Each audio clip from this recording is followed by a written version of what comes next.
আসলে এখন বলো তো এই যে আমরা এই যে এটা নিয়ে এত বেশি পেঁচাল পারতেছি কারণ কি? এই অজমোটিক ডিসইকুইলিব্রিয়াম হলে কি সমস্যা? অজমোটিক ডিসইকুইলিব্রিয়াম হলে তাহলে কি সমস্যা হবে? Cells swelling, cell shrinkage. তাহলে ওই ভারসাম্যটা রক্ষা হবে না ইসিএফ আইসিএফ এর মধ্যে। তাতে তার ইফেক্ট কি হতে পারে? ওই যে ক্যান্সার সেল হতে পারে বা ডিহাইড্রেট। মানে ব্লাড থেকে হাইপোভলিমিয়া হাইপারভলিমিয়া। এটা হচ্ছে মূল কথা। তাহলে আমাদের এই যে তোমরা তো এই যে যারা হলো ফার্স্ট পাস করবা করে তোমরা থার্ড ইয়ারে চলে যাবা। থার্ড ইয়ারে যাওয়ার পরে দেখবা যে এই ওয়ার্ডে তোমরা প্রচুর এই ধরনের পেশেন্ট পাবা। মানে সারাক্ষণই তোমাদের এই পেশেন্টগুলোর সাথে ডিল করতে হবে যে এই পেশেন্ট আসলে কোন ধরনের ভলিউমিক ডিজঅর্ডারের মানে ধরনের ভলিউম ডিজঅর্ডারের ভুগতেছে। সে কি আইসোটনিক ভলিউম ডিজঅর্ডারের পেশেন্ট নাকি হাইপারটনিক নাকি হাইপোটনিক, কোন ধরনের ভলিউম ডিজঅর্ডার এসে আসছে। তাহলে তোমাকে তাকে সেটা আইডেন্টিফাই করতে হবে। আইডেন্টিফাই না করতে পারলে তো তুমি তাকে ম্যানেজমেন্ট দিতে পারবে না। তাহলে আইডেন্টিফাই করতে গেলে তোমার তো কিছু থাকতে হবে, তাই না? তোমার ব্রেনকে কাজে লাগাতে হবে, তোমার মাথায় কিছু জিনিস থাকতে হবে। সেই মাথায় কিছু জিনিস এখান থেকে জানিয়ে যাচ্ছ। আচ্ছা এবার আসো, এবার আমরা এই আইস ক্লাসিফিকেশন হচ্ছে বলেছিলাম আমাদের একটা one of the most important learning অবজেক্টিভসে থাকবে হচ্ছে যে আমরা এই সেফ ভলিউম ডিজঅর্ডারগুলোকে ক্লাসিফাই করি। তো এই ক্লাসিফিকেশনটা তোমাদের কাছে অনেক বেশি ফ্যামিলিয়ার লাগবে না, বিকজ মোজাম্মেল স্যার এইভাবে ক্লাসিফাই করে নাই। আমি এই ক্লাসিফিকেশনটা নিচ্ছি ডেভিডসনের বই থেকে।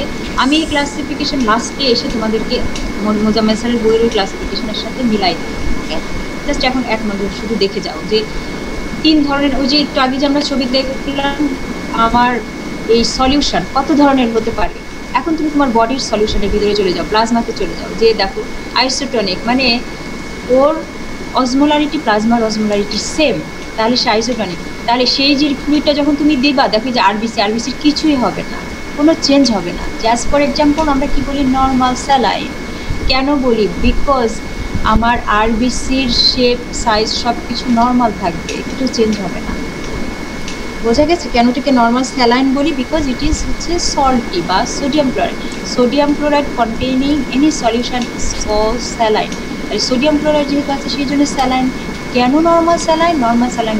বিকজ এটা আরবিসির মানে আরবিসির শেপ সাইজ কোনো কিছু চেঞ্জ করবে না, এই জন্য এটা নর্মাল। আরবিসিকে নর্মাল যেমন ছিল সেরকম নর্মালি রাখবে, এই জন্য এটা নর্মাল স্যালাইন বলা হয়। তাহলে দ্যাট ইজ আইসোটনিক।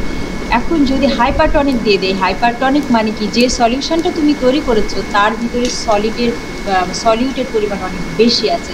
যখনই সলিউটের পরিমাণ বেশি আছে তখন কি হবে? ও এই ভিতর থেকে সেলের ভিতর থেকে পানি ট্র্যাক করবে, টেনে নিয়ে আসবে, অসমোসিস করাবে ওয়াটার। তাহলে অসমোসিস যদি করায় তাহলে কি হবে? আইসিএফ থেকে ইসিএফে চলে আসবে না, আইসিএফ থেকে ইসিএফে চলে আসা মানেই তো সেল শ্রিঙ্ক হয়ে যাওয়া। আর অপোজিট হবে যদি হাইপোটনিক, তাই তো? তাহলে এই তিনটা জিনিস আমাদের একদম সারাক্ষণ মাথায় রাখতে হবে। আমার তাহলে কি ধরনের ভলিউম ডিজঅর্ডার হতে পারে? একটা হচ্ছে আইসোটনিক ভলিউম ডিজঅর্ডার হতে পারে, হাইপোটনিক ভলিউম ডিজঅর্ডার হতে পারে, হাইপারটনিক ভলিউম ডিজঅর্ডার হতে পারে। এবার আসো তোমরা যেটার সাথে খুব বেশি ফ্যামিলিয়ার, মোজাম্মেল স্যারের বইতে যেভাবে এই জিনিসটাকে এইভাবে ভাগ করেছে আমি সেইভাবেই তোমাদেরকে ভাগ করে দিয়েছি। প্রথমে আসো যে হাইপো কি হতে পারে। এখন দেখো কনসিকুয়েন্স কি হতে পারে। একটা হতে পারে যদি তোমার ভলিউম বাড়ায় তাহলে হাইপার ভলিউম বা ভলিউম এক্সপ্যানশন করে যেতে পারে, বেড়ে যেতে পারে। এটা তো সহজ জিনিস, বুঝতে পারতেছো না তোমরা? এটা কিন্তু সহজ, এটা একটু মাথায় নিয়ে নাও। মনে করো তুমি বেশি বেশি করে সোডিয়াম ক্লোরাইড বা ওয়াটার দিয়েছো, তাহলে কি হবে? ভলিউম এক্সপ্যানশন করে যাবে না, বেড়ে যাবে, ব্লাড ভলিউম বেড়ে যাবে। আবার যদি তুমি সরায় ফেলো সোডিয়াম ক্লোরাইড ওয়াটার যদি সরায় ফেলো তাহলে কি হয়ে যাবে? কন্ট্রাক্ট। ওই জন্য আমরা বলে থাকি, আর এর আরেকটা নাম হচ্ছে হাইপো ভলিউমিক ডিজঅর্ডার বা সেফ ভলিউম কন্ট্রাকশন। কন্ট্রাকশন মানে ছোটো হয়ে যাওয়া, চেপে যাওয়া, তাই না? যে কোনো কারণেই তো আমরা ইসিএফ, আমি বলেছিলাম তোমাদেরকে যে মাথার ভিতরে ইসিএফের কথাটা রাখো। কে যেন কিছু সাউন্ড করছো, স্টপ, সাউন্ড বন্ধ করে দাও। যেই থাকো না কোনো সাউন্ডটা বন্ধ করে দাও। আমি যে কোনো কারণেই মনে করো আমার ইসিএফ থেকে কিছুটা ফ্লুইড যদি লস করে ফেলি তাহলে কি হবে? সেই কন্ডিশনটাকে আমি কি বলবো? ইসিএফ থেকে আমি যদি আমার কিছুটা ইসিএফ মানে এক্সট্রা সেলুলার ফ্লুইড আমার বডিতে যতটুকু এক্সট্রা সেলুলার ফ্লুইড আছে সেখান থেকে কিছুটা এক্সট্রা সেলুলার ফ্লুইড যদি আমি বের করে দিই, লস করে ফেলি, তাহলে সেই কন্ডিশনটাকে আমি কী বলবো বল? হাইপোভলিমিয়া। হাইপোভলিমিয়া। হ্যাঁ, আগে সব পরে আসো, আগে আসো হাইপোভলিমিয়া। মানে হাইপো কমে গেছে, তোমার যে নর্মাল ভলিউম ছিল সেটা থেকে কিছুটা কমে গেছে, তুমি কিছুটা ফেলে দিয়েছো, সরাই ফেলছো, তাহলে কি হাইপোভলিমিয়া, ভলিউমটা কমে গেল। In other words we can say contraction. তোমার যে কম্পার্টমেন্টটা ছিল, ওই যে আমি কম্পার্টমেন্টে ভাগ করে দেখা দিয়ে আসলাম, তোমার যে 14 লিটারের যে কম্পার্টমেন্ট ছিল সেইটা কন্ট্রাক্টেড হয়ে গেল, ছোটো হয়ে গেল। বোঝা গেছে? এটা আগে একটু ভালো করে বুঝে না।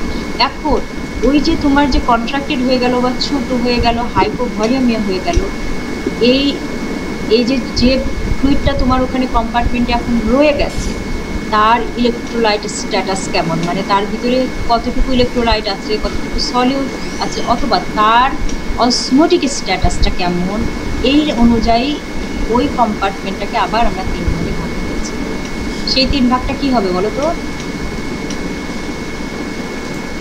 Hypotonic, isotonic, hypotonic.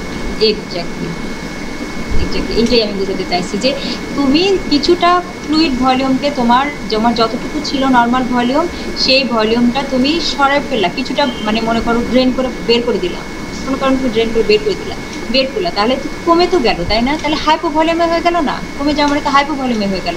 তোমার যে কম্পার্টমেন্ট, ইসিএফ যে কম্পার্টমেন্ট ছিল সেটা একটু কন্ট্রাক্টেড হলো, ছোটো হলো। এখন ওইখানে যে সলিউশনটা এখন আছে, রিমেইনিং যে সলিউশনটা আছে, তার ইলেকট্রোলাইট স্ট্যাটাসটা এখন কেমন? তার হ্যাঁ, সে কি হাইপারটনিক না হাইপোটনিক না আইসোটনিক, সেইটার উপরে সবসময় হাইপোটনিক না। ওই যে বললাম যে ওই 3টা জিনিস মাথায় রাখতে হবে, 3 ধরনেরই হতে পারে, আইসোটনিকও হতে পারে, হাইপোটনিকও হতে পারে, হাইপারটনিক। ওকে, তোমার রিমেইনিং যে ফ্লুইডটা থেকে গেল তার স্ট্যাটাসটা কেমন, সে আইসোটনিকও হতে পারে, আইসোটনিক টু প্লাজমাও হতে পারে, হাইপারটনিক টু প্লাজমা হতে পারে, অথবা হাইপোটনিক টু প্লাজমা হতে পারে। এটার উপরে বেস করে আবার আমরা এটাকে 3টা ভাগে ভাগ করব। কি খুব কঠিন লাগতেছে নাকি তোমাদের কাছে? মানে হ্যাঁ, কঠিন না ম্যাম। এবার আসো আমরা 1 নাম্বার, ওই যে ব্রড হেডিং হচ্ছে প্রথমে আমরা একটা কি হাইপোভলিমিক ডিসঅর্ডার বা ইসিএফ ভলিউম কন্ট্রাকশন, আর একটা হচ্ছে হাইপার ভলিউমিক ডিসঅর্ডার বা ইসিএফ ভলিউম এক্সপ্যানশন। এই দুটো হচ্ছে বেসিক। এখন যেটা কন্ট্রাকশন তার মানে কমে গেছে, ফ্লুইডটা কমে গেছে, যে ফ্লুইডটা তোমার রয়ে গেছে সেই ফ্লুইডের ইলেকট্রোলাইট স্ট্যাটাসটা কেমন, সেটার উপরে ডিপেন্ড করে কিন্তু আমি 3 ভাগে ভাগ করব, যে weather it is isotonic, hypertonic or hypotonic. তাহলে দেখো, আইসোটনিক বা আইসোঅসমোটিক আমরা বলি একই জিনিস, ভলিউম কন্ট্রাকশন, আমরা কিন্তু ভলিউম কন্ট্রাকশনের ভিতরে আছি। ওকে, তাহলে 1 নাম্বার হচ্ছে আইসোটনিক ভলিউম কন্ট্রাকশন। এইটাতে কি ঘটনা ঘটলো? দেখা গেল যে তোমার যে ফ্লুইডটা লস হয়ে গেছে এবং তোমার যে রিমেইনিং ফ্লুইড, দুজনের অসমোলারিটি সেম ছিল। কোন ক্ষেত্রে এরকম হতে পারে বলো তো? কোন ক্ষেত্রে এরকম হতে পারে বলতে পারবা কেউ? ডায়রিয়া।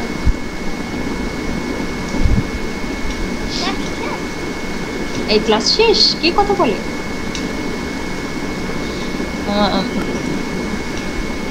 আচ্ছা, ডায়রিয়া তো এখানে লেখাই আছে, আর কি ক্ষেত্রে হতে পারে যেটা খুবই কমন? বলো, কমন জিনিসটা ভমিটিং। এটা খুব কমন জিনিস হয়। এই পোলাপান, তোমরা পেপার পড়ো না? আমাদের দেশে এখন করোনার জন্য রাস্তাঘাট বন্ধ করে রাখছে দেখে বুঝতে পারতেছো না, প্রত্যেকদিন যে পরিমাণ ট্রাফিক অ্যাক্সিডেন্ট হয়, যে পরিমাণ ব্লাড লস হয়, ব্লাড লস, ও ব্লাড লস, তাই না? অথচ তোমরা তোমাদের পরীক্ষাতে আমরা এই জিনিসটাই শুনতে চাই প্রথমে, যে বলো একটা এক্সাম্পল বলো, এত কমন আমাদের দেশে isotonic volume contraction. Isotonic volume কন্ট্রাকশনের একটা এক্সাম্পল দাও, কোথায় হয়, কখন হয়? কিচ্ছু বলতে পারে না। এই যে দুনিয়ার জিনিস বলে কিন্তু এটা বলতে পারে। আমি ওইটা এখানে সামনে আনি না, ওটা পরে রাখছি, এই জন্যই আমি দেখতে চাইছি যে তোমরা কতটা অ্যাওয়ার্ড। আচ্ছা, এনিওয়ে, তাহলে দেখো তোমার ব্লাড শেডিং হলো, তাহলে ব্লাড লস হওয়া মানে কি?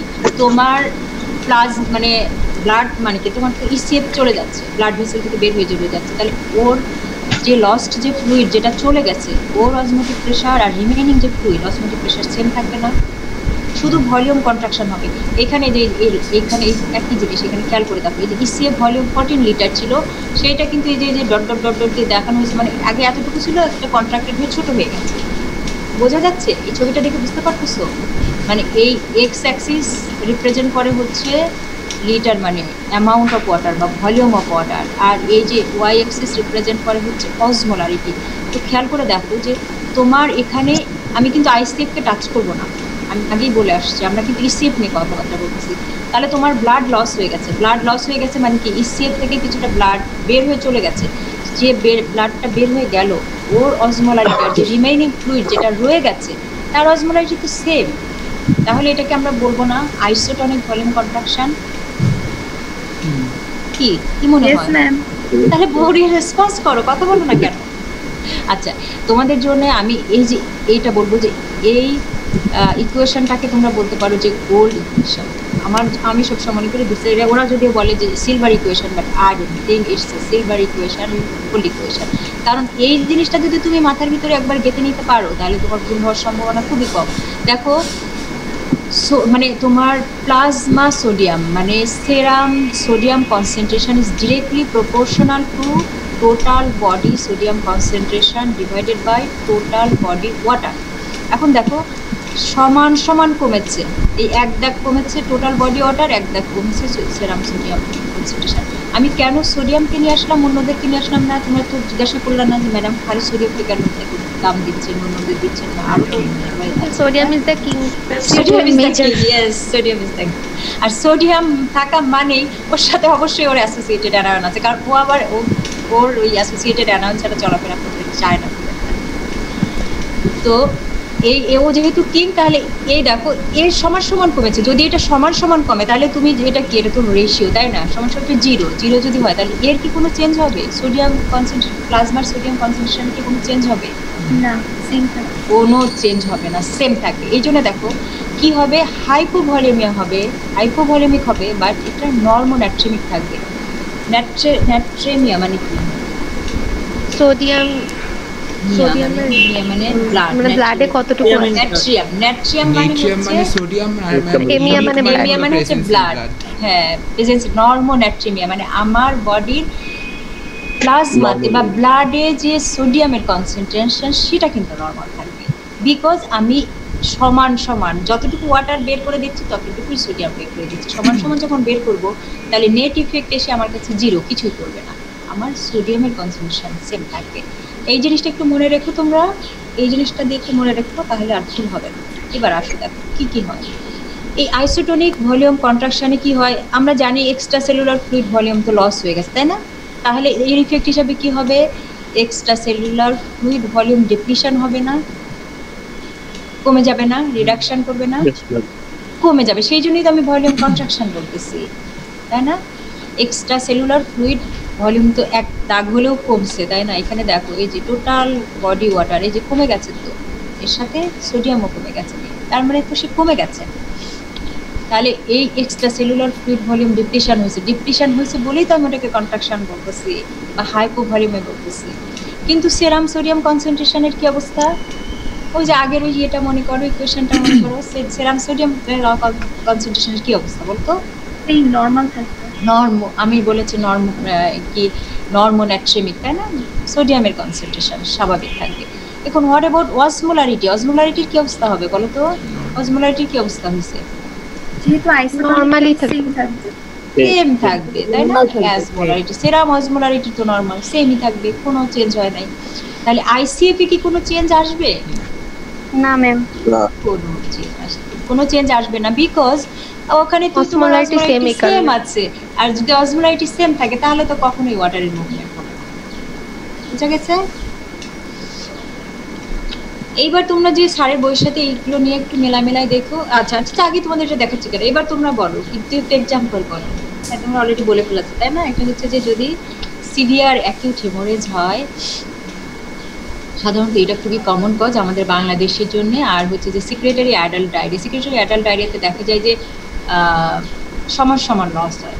হ্যাঁ, secretary adult diarrhoea, as for example cholera হলে ওই সময়, এখনকার কলেরা ওইভাবে হয় না, ভিক্টোরিয়া কলেরা দিয়ে যেটা হতো, তো ওইখানে মানে ওয়াটারি ডায়রিয়া হতে থাকে। তো ওয়াটারি ডায়রিয়া যেটা হয় ওইটাতে দেখা যায় যে সোডিয়াম ক্লোরাইডের কনসেন্ট্রেশন ওয়াটারের কনসেন্ট্রেশন সেম থাকে।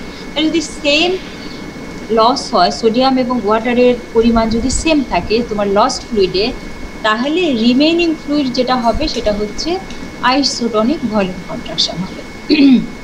এছাড়াও আরও কিছু কিছু কাজ আছে, যেমন তোমার স্মল ইন্টেস্টিনাল কন্টেন্টটা যদি লস্ট হয়ে যায়, ফিস্টুলা। ফিস্টুলা মানে জানো? ফিস্টুলা মানে জানো তোমরা?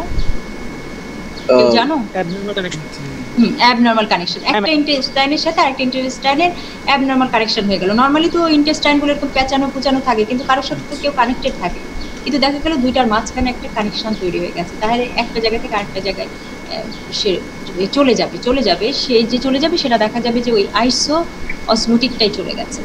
ইলিওস্টমি করে দেয়, ইলিওস্টমি অনেক সময় করে দেয়, জানো বোধহয় তোমরা, যে যাদের ওই কলনে ক্যান্সার থাকে তখন ইলিওস্টমি করে দেয়। ইলিওস্টমি করে দিলে এখানে একটা মানে ফুটা করে ওই কন্টেন্টটা বের করে দেওয়ার জন্য, তখন যে কন্টেন্টটা বের হয়ে যায় ওইটাও হচ্ছে যে তোমার এই আইসোটনিক টাইপের থাকে আর কি।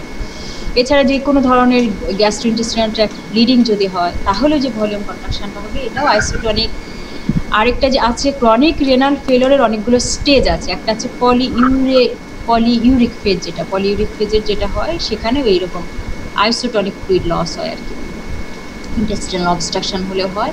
তোমাদের এই জিনিসগুলো এখন অত বেশি লাগবে না, একটা দুটো এক্সাম্পল জাস্ট তোমরা মনে রেখে তোমাদের পরীক্ষার জন্যে এই টার্মিনোলজিগুলোর সাথে একটু পরিচিত হয়ে যাও, তাহলে পরে যখন ইয়েতে ওয়ার্ডে যাবা, পেশেন্ট দেখবা, লেখা আছে ডায়াগনোসিস এইটা তখন হঠাৎ করে মনে পড়ে যাবে। আচ্ছা তাই তো ম্যাডাম তো বলছিল এটা।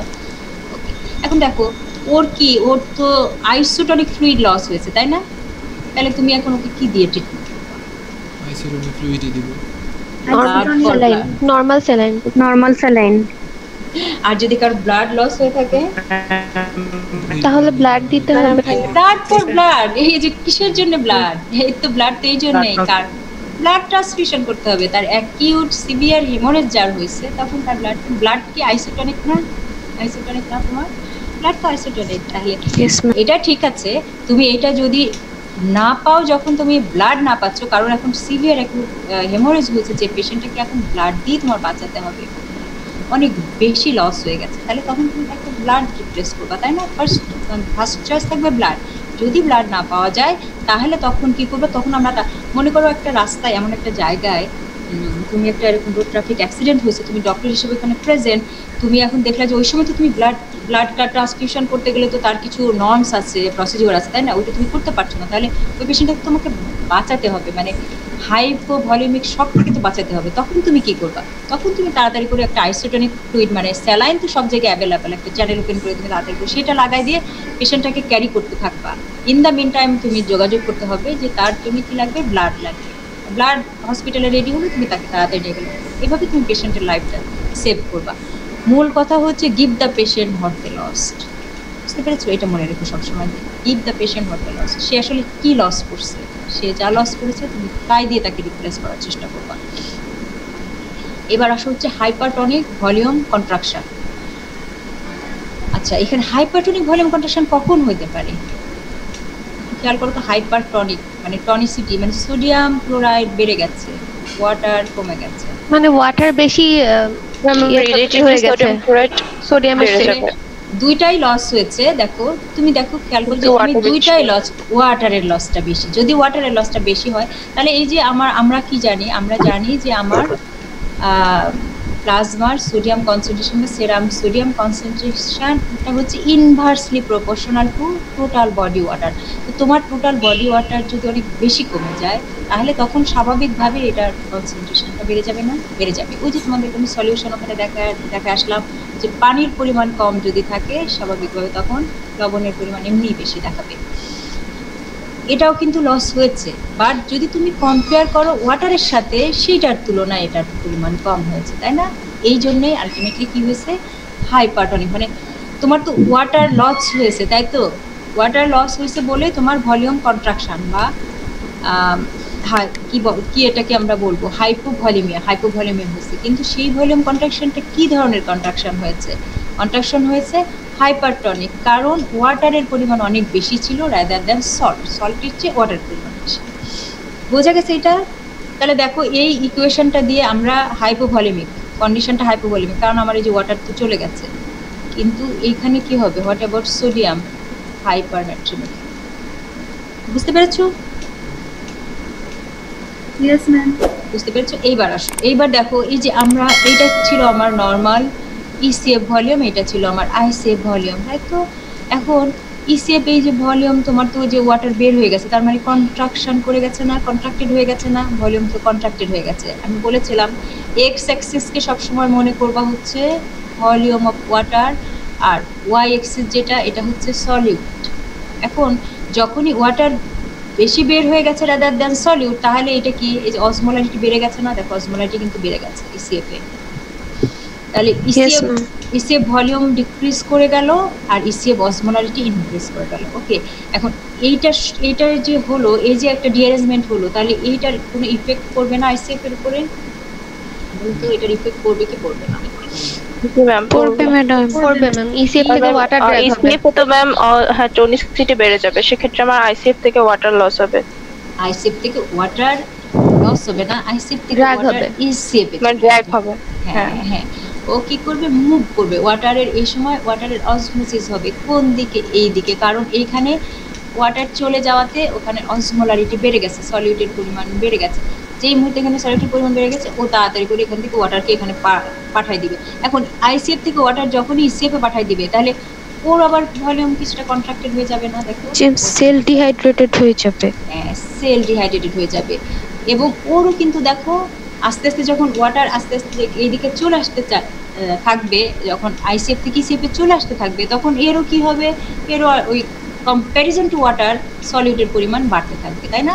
এই জন্য দেখো আলটিমেটলি আইসিএফ এর ভলিউমও কমে যাবে এবং আইসিএফ এর অসমোলারিটিও ইনক্রিজ করে গেছে। বুঝতে পেরেছো? এটা দিয়ে, এই গ্রাফটা দিয়ে বোঝা গেছে? Yes ma'am. আসো দেখো, হাইপারটনিক ভলিউম কন্ট্রাকশনে আমি দেখাচ্ছি যে আমার ইসিএফ ভলিউমটা বেশি, মানে ভলিউম বলতে আমি ওয়াটারটার কথা বোঝাচ্ছি, যে ওয়াটারটা বেশি লস হয়েছে। এই জন্য আমার এক্সট্রাসেলুলার ফ্লুইড ভলিউম ডিপ্লিশন কমে গেছে। টোটাল বডি সোডিয়াম কনসেন্ট্রেশনও কিন্তু কমেছে, বাট ওয়াটারের তুলনায় কম কমেছে।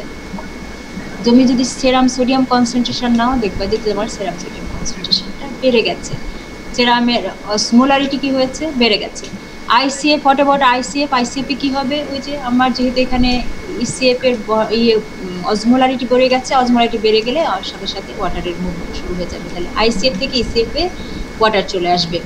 এই যে ওয়াটারের মুভমেন্ট যখনই হবে, তখন আইসিএফ এর অসমোলারিটি আবার বেড়ে গেল। ঠিক আছে, মিলে গেছে? অঙ্ক কি মিলে গেছে? Yes ma'am. এটা কিন্তু অঙ্কের মতো, মিলায় পড়লেই হয়ে যাবে। বলো দুই একটা এক্সাম্পল বলো তো। ডায়রিয়া,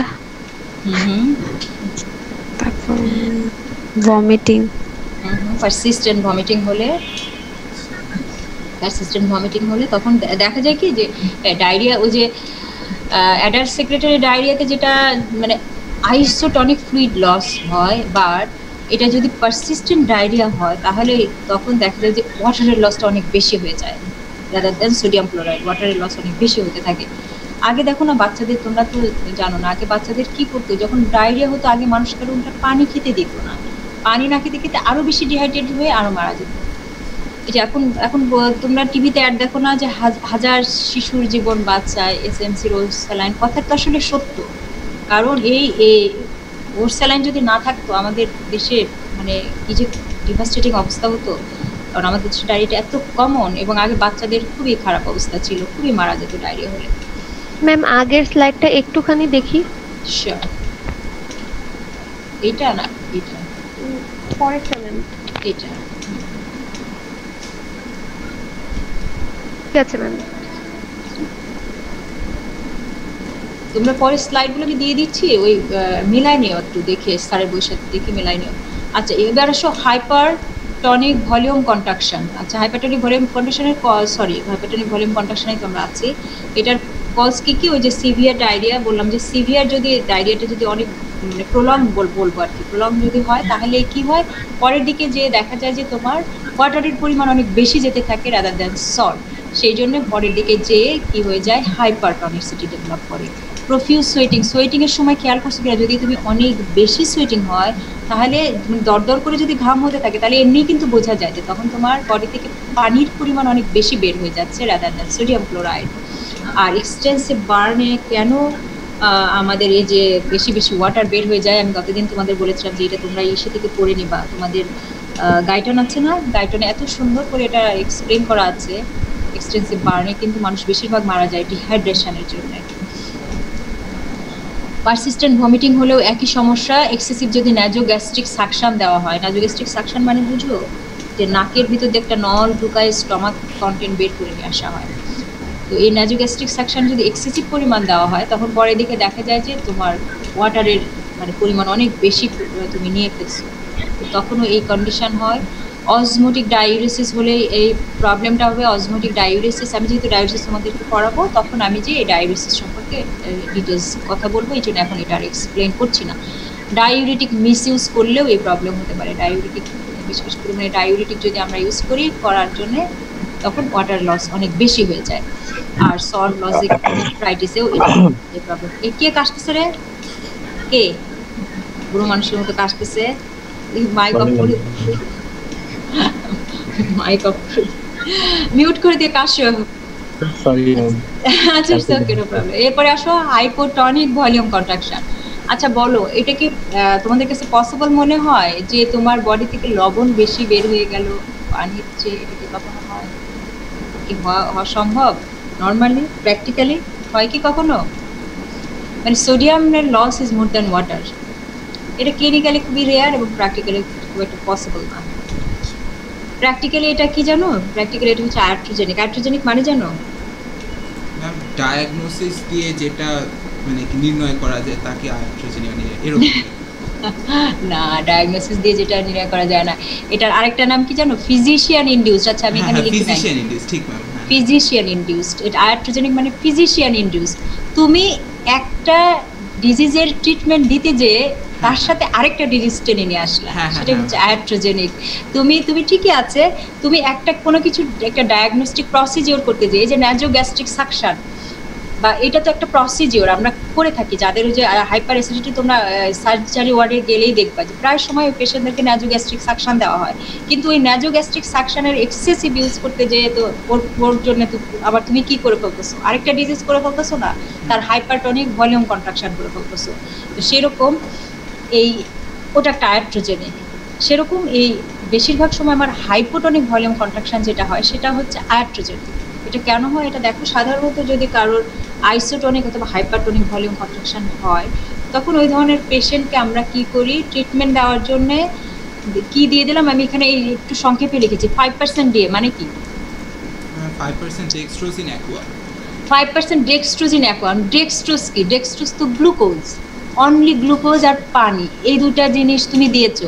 কি হবে তোমার গ্লুকোজ? তো তোমার যখনই তুমি এটা ইন্ট্রাভেনাসলি দিবা তোমার ব্লাডের ভিতরে গ্লুকোজ যাওয়ার পর গ্লুকোজগুলোর সেলুলার এন্ট্রি, সেল ওকে নিয়ে নিবে ফর নিউট্রিশন, মানে নিউট্রিশনাল পারপাসে সেল তোকে নিয়ে নিবে, সেলের ভিতরে চলে গেল। পানি পড়ে থাকলো শুধু, তাহলে শুধু যখন পানি পড়ে থাকলো উইদাউট এনি সোডিয়াম ক্লোরাইড ছাড়া যখন পানি পড়ে থাকলো সেই পানিটা কিন্তু খুব দ্রুতই বের হয়ে চলে যাবে। আলটিমেটলি যেটা হয়ে যায় সেটা হচ্ছে হাইপোটনিক ভলিউম কন্ট্রাকশন। মানে এই সমস্ত ডিজিজগুলোর ট্রিটমেন্ট দিতে যে তার সাইড ইফেক্ট হিসাবে অনেক সময় এটা ডেভেলপ করতে পারে হাইপোটনিক ভলিউম কন্ট্রাকশন।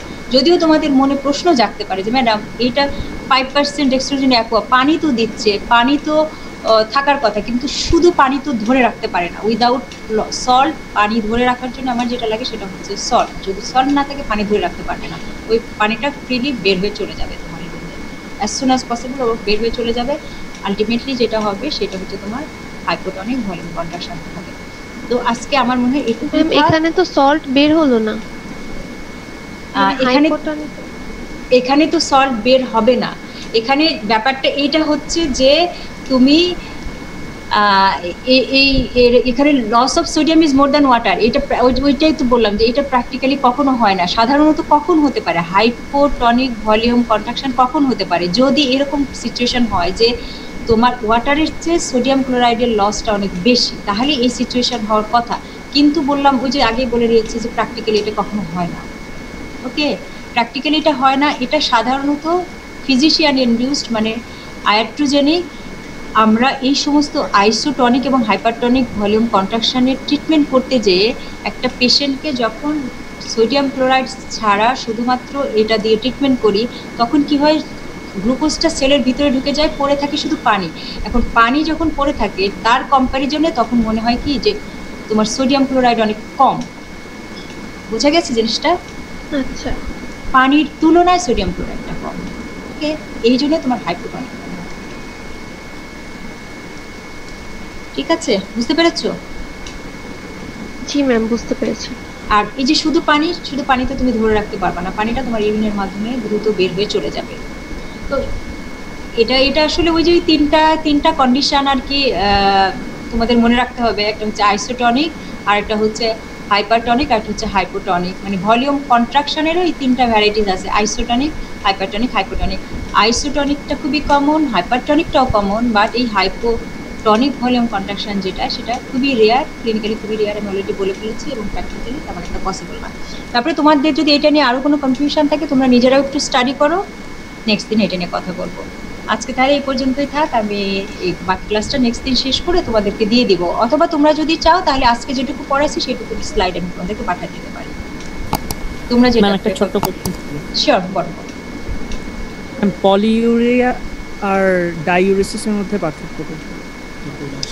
পলিইউরিয়া, ডাইইউরেটিক্স, আমি কিন্তু এখানে ডাইইউরেটিক্সের কথা বলেছি, ইউজ অফ ডাইইউরেটিক্স। ডাইইউরেটিক্স মানে একটা ঔষধ দিয়ে তোমাকে হলো, বেশিরভাগ সময় আমরা যে ডাইউরেটিক্সগুলো ইউজ করি এগুলো হচ্ছে সোডিয়াম ক্লোরাইডটা। আমি গতদিন একটা তোমাদেরকে পড়িয়েছিলাম, একটা হলো 2 ধরনের সোডিয়াম ওয়াটার রিঅ্যাবজর্পশন হয়, একটা হচ্ছে অব্লিগেটরি আর একটা হচ্ছে ফ্যাকাল্টেটিভ। তো যদি তোমার সোডিয়াম ক্লোরাইড আমার বডি যখন কিডনি টিউবেল থেকে সোডিয়াম ক্লোরাইড রিঅ্যাবজর্পশন হয়ে চলে আসে, তখন অটোমেটিক্যালি তো অব্লিগেটরি ওয়াটার রিঅ্যাবজর্পশন হয়। এখন আমরা ডাইউরেটিক্স দিয়ে এই সোডিয়াম ক্লোরাইডটাকে রিঅ্যাবজর্পশন করতে দেই না, তার সোডিয়াম ক্লোরাইড যখন বের হয়ে যায় তার সাথে সাথে ওয়াটারটাও বের হয়ে যায়। এটা হচ্ছে diuretics, use of diuretics. Diuresis আর পলিইউরিয়া, তুমি জানতে চাচ্ছিলে ডাইইউরেসিস আর পলিইউরিয়া এই দুটার ভিতরে ডিফারেন্স, তাই তো? জি ম্যাম। আচ্ছা, ডাইইউরেসিসটা আসলে আমি জানো এটার সম্পর্কে আমার আরেকটু জানতে হবে, তবে অ্যাজ পার আই রিমেম্বার পলিইউরিয়াটা হচ্ছে পলি মানেও তো অনেকবার, আর ডাইইউরেসিস পলিইউরিয়া ডাইইউরেসিস দ্বারা আমার নিজেরও একটু পড়তে হবে, আমি নিজে একটু কনফিউজ। যতদূর আমার মনে পড়তেছে যে একটা বোধহয় অ্যামাউন্টের ব্যাপার আছে। হ্যাঁ বলো তো। জি ম্যাম, ডাইউরেসিস হচ্ছে ফর্মেশন হচ্ছে 3 লিটার পার ডে আর কি। ফর্মেশন ডায়াবেটিস হচ্ছে ফর্মেশন বেশি হয়, ফর্মেশন বেশি হয়, ওখানে এক্সক্রিশনের কথা, এক্সক্রিশন বেশি হয়। এক্সক্রিশন পলি মানে তো অনেকবার, বারবার রিপিটেডলি। পলিউরিয়াটা হচ্ছে যে তোমার খুব ঘন ঘন পি হবে আর কি, ঘন ঘন ইউরিনেশন হবে, যেটা সেটা হচ্ছে পলি। আর ডায়াবেটিসটা হচ্ছে যে এককালীনই অনেক বেশি ইউরিন, মানে ভলিউম নাম্বারটা অনেক বেশি আর কি, যে more than 3 litre. Ma'am, ডাইউরেসিস is the process to polyuria, এরকম বলা যেতে পারে না ম্যাম। পলিউরিয়া হচ্ছে অনেক বেশি ইউরিনেশন হবে, ডাইউরেসিস হচ্ছে ম্যাম প্রসেস, মানে যে ডাইউরেটিক সাবস্টেন্স যারা বেশি বেশি ইউরিন প্রোডিউস করে, যেসব সাবস্টেন্স ওগুলা যে আমরা বলি ডাইউরেটিক সাবস্টেন্সেস। তো ম্যাম ডাইউরেটিস বেশি বেশি ইউরিন প্রোডাকশনের যে প্রসেসটা, ওটাকে আমরা ডাইউরেসিস বলি না। আর আমার আরেকটু দেখতে হবে এই জিনিসটা, আমি নিজে ভুলে গেছি। আমি এটা জানতাম, বাট এই মুহূর্তে আমার মনে পড়ছে না। তবে আমি ভলিউম দিয়ে একটা ব্যাপার আছে, মানে ডাইউরেসিসটা না ভলিউমের সাথে রিলেটেড। মানে তুমি সেটা কয়বার বাথরুমে গেলা এটার উপরে ডিপেন্ড করে না, তোমার ভলিউমের উপরে ডিপেন্ড করে ডাইউরেসিসটা। হ্যাঁ, যে তুমি 24 আওয়ার্সে এত more than 3 litre urine volume excrete হলো কিনা। আর পলিউরিয়া মানে হচ্ছে যে ফ্রিকোয়েন্সি অফ এক্সক্রিশন, মানে কত ফ্রিকোয়েন্টলি, কতবার তুমি মানে ওয়াশরুমে গেলা বা পি করলা, এটার উপরে। এটার একটা ব্যাপার আমি একটু ভালো করে পড়ে নেই, তোমরাও একটু দেখে এসো, ঠিক আছে? আমি এটা পড়ে নেই, আমার নিজের একটু কনফিউজ লাগতেছে। ওকে ওকে ম্যাম, থ্যাঙ্কস। আচ্ছা ঠিক আছে, তাহলে নেক্সট ক্লাসে এটা নিয়ে আমরা কথা বলবো। আল্লাহ হাফেজ। আসসালামু আলাইকুম ম্যাম। ওয়ালাইকুম আসসালাম। তোমাদের আসসালামু আলাইকুম ম্যাম।